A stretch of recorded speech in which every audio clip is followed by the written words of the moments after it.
Hello everyone, CJ Hine, and we're coming to you from northern Queensland and the picturesque city of Mackay for round 2 of the Australian Offshore Superboat Championships for 2011. Mackay is a city of over 90,000 people, known as the gateway to the beautiful collection of islands called the Whitsundays and the world-famous Great Barrier Reef. The season opening event in Newcastle proved a real challenge for the competitors in all classes as they combated 3 to 4 metre swells during the weekend's racing. There were some good performances, and the 2011 Australian Offshore Superboat Championship standings look like this after the first event. Maximum points going to Maritimo, the Good Guys, Saracen and FGI in the Supercat 400 class. Can they repeat it this weekend in Mackay? We will soon find out. Let's check the overall standings first.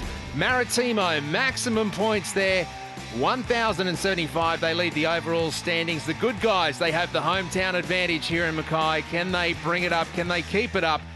Hot on the tail of Maritimo.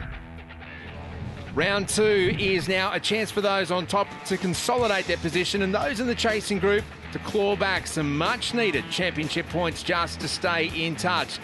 Now, the people of northern Queensland are famous for their hospitality and sense of community spirit. Now, the beautiful marina, situated right next to the event's official hotel, the Clarion, was buzzing with activity during the inaugural Mackay Marine Festival, which included the fabulous Tinny and Tackle boat show.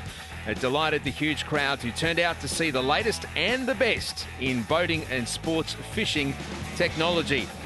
Local businessman and Supercat 1000 team owner Bill Fryer is delighted to have the superboats in his home city, particularly after the region's had to endure some devastating natural disasters. Especially after the beginning of the year wasn't really great for the region.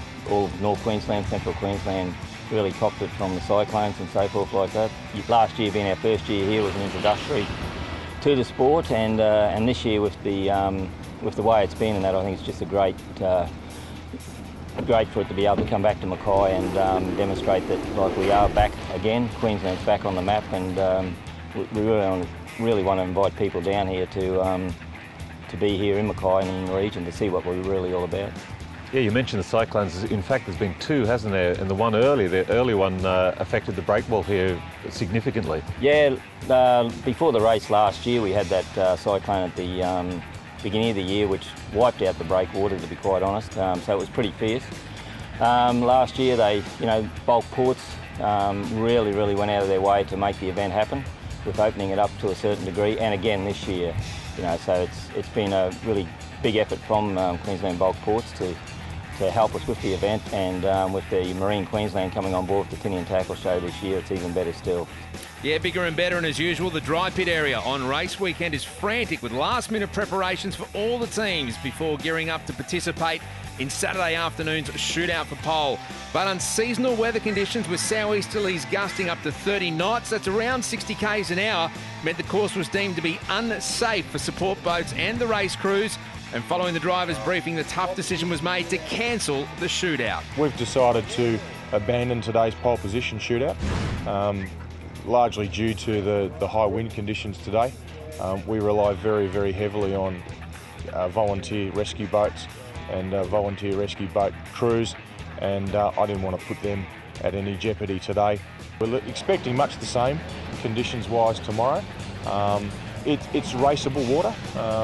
And with the format of racing that we've got, with the 30-minute race and the 40-minute race, we're in good shape to carry out those races.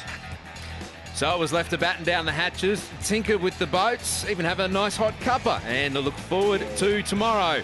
Now, even if the racers couldn't make it out of the choppy water, conditions proved just perfect for these adrenaline-seeking junkies. At least someone could get out there. Stay tuned for when we return. The teams will be hitting the water. Racing is up next.